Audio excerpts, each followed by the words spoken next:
Betty. I hope you're having a great third week of February. I'm going to continue my discussion of heart health at all levels today. Last week we talked about emotional heart health with other people. That's interpersonal relationships. And now we're going to shift a little bit, not entirely, however, because it's all related. And we're going to talk about your emotional part of your heart health. And that's a very important part of your overall heart health and your relationships with others. So it's all connected, it's all part of one heart, and it does affect your physical health as well. So believe it or not, the American Medical Association identifies, even on its website and in much of its research, that your emotional well-being has a tremendous impact on your physical well-being. So it's worth it to you and to how well you can be functioning in your relationship with other people to take good care of yourself. So, first of all, we're going to go through the what, when, where, why, and how of your emotional heart health. So first, we're going to start with how. How am I doing? We're going to do a DTR, determine the relationship. So we say with relationships with other people, you're going to do that with yourself. How am I doing with myself right now? And you need to be aware. Many people will stuff their emotions or not think about them, and that isn't the best way to stay emotionally healthy. Just like with your physical health, you need to be aware of what's going on with you. So be aware of your emotional state, and that's positive and negative. You need to know why you're happy, why you're doing well, in order to keep those things up. So take care of that. Note what you're doing. How am I feeling? Am I stressed? Am I anxious? Am I angry? And angry, by the way, is only a surface emotion. It's always connected to a more vulnerable emotional state underneath. So be aware of what's under your anger. Is it fear? Has somebody violated your boundaries and not respected you? Do you feel vulnerable? Is it sorrow and you're upset about being sad? So there are usually things, primarily fear, beneath anger. So be aware of anger as well as a surface emotion for the other things that are underneath it. And then you want to look at when and where. What are the triggers? When did I start to feel angry? When did I start to feel depressed? When I start to feel sad? Or when did I start to feel stressed out, anxious, and fearful? When did this start? Today, yesterday, last week? When did this emotional state begin? What was going on around me? What were those triggers? Was it a certain place? Was it a certain time? Was it an event? Was it several events that could be the culprits in that? And kind of jot them down and diagram that to see where they all kind of converge and you start to feel worse. And if you're feeling good, what are the things that are helping me feel better? Do I feel better after I've done some exercise or some volunteer work? Do I feel better when I'm around people, when I take time by myself? You need to know what works for you too, in addition to what's negative. So why do I feel this way? Now, what is going on does not always tell you why. The what can simply represent something else. So look at those underlying causes for your emotions. Past trauma, past experiences that you're connecting with your current circumstances can actually be the real culprit, not the circumstances you're feeling right now themselves. You might be feeling stress at work, but it might not be your job. It might not even be really your boss. It might be that your boss reminds you of somebody else. It might be that your circumstances at work, the smells in your environment, are triggering an allergy.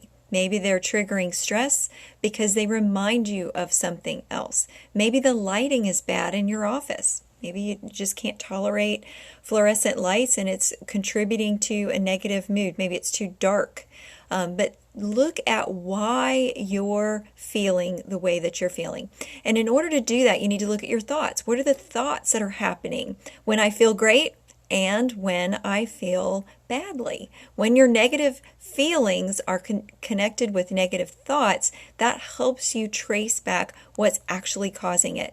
Are you feeling like you're usually, if you're having those always, never, every time, those superlative words are in your thoughts, that's suggesting that you are overemphasizing a specific circumstance and you're exaggerating it. So that's an emotional slant to your thoughts. So look for those kind of thoughts. People always walk all over me. Well, people don't always probably walk all over you, but if that's how you're feeling vulnerable, you're feeling that your boundaries have been trespassed against. So recognize that that is really what's bothering you. It's that you're feeling disrespected, and your thoughts are going to be connected with that. So then you can decide what to do about it when you really learn what is underneath all of that. So monitor your self-talk. If you start to say things to yourself like, I always mess up, I'm always a failure, always and never statements are usually wrong. They're usually exaggerated. So look for those, watch your self-talk, and write down the things that you say to yourself most often. Anything that's negative and things that are positive that are helping you feel better. I can do this. I can get past this day. If those are things that are effective for you when you're feeling good, you can remind yourself of those things when you're not. So keep track of both your positive self-talk and your negative self-talk so you know what is effective for you and what is debilitating for you. And next, I want you to look at what are you doing and what are some better things that you could be doing for yourself. You can always improve. So let's look at your go-to coping strategies. What do you do when you're stressed out? What do you do when you're celebrating? Sometimes we have negative ways of coping with positive feelings just as much as we do with negative feelings. People sometimes will choose to celebrate in ways that are toxic for their body and their mind and their spirit. And you want to make sure that you don't celebrate or self-medicate in ways that are negative. And that can be anything from alcohol to watching movies that make you feel worse, kind of getting people to dogpile on the negative emotion with you, circling the wagon, so to speak, helping people gossip together about the same person. Those are really negative coping strategies. So you don't want to do anything that's going to make things worse for you. And that can include eating things. I have on my blog, I have a little graphic that I got about just somebody that's got their hands all muddied with chocolate. They've eaten their entire chocolate heart all in one sitting. So sometimes people like to self-medicate with food and then they feel horrible afterwards. So the wrong foods and the wrong behaviors and the wrong thoughts and the wrong kinds of movies and input can actually make you feel worse instead of better. We're trying to make ourselves feel better, but it may not be working. And sometimes the wrong kind of celebrating can ruin your happy moment. So make sure you're celebrating in ways that bless you and you're coping in ways that nurture you. You want to choose foods that are going to feed your brain and help you feel better instead of making you feel worse. So be your own best friend. Tell yourself when you're thinking about doing something that is not good for you. A real best friend will call you out if you're making bad choices. A real best friend will encourage you when you're feeling down and get you out of it. So be your own best friend. Take good care of yourself. Take time for your own wellness. It takes time to think through these things. Not a lot of time. Everybody's got just enough time to do this. It is only a few minutes a day to really think about this stuff and keep it in balance. But it's worth it because if you do this, then everything else you do can be done better and you can be more effective for other people and you can avoid getting sick. Because if you're not stressed out and you're doing great stress management techniques like meditation breathing, relaxation exercises, taking a bubble bath, going for a walk, getting some exercise regularly, those kind of self-care things can help you work more effectively and efficiently when you are working and keep you from getting sick. Stress will not help you, but it will exacerbate illness and it will make you more vulnerable to illness. It depletes your serotonin and dopamine. It eats the vitamin C out of your system. So stress is a terrible, terrible cancer promoter in your body. Stress, bitterness, unforgiveness, resentment, all of those negative things will affect your physical well-being and it'll affect how you treat other people, even the ones you're not really mad at. So make sure that you're taking good care of your emotional health.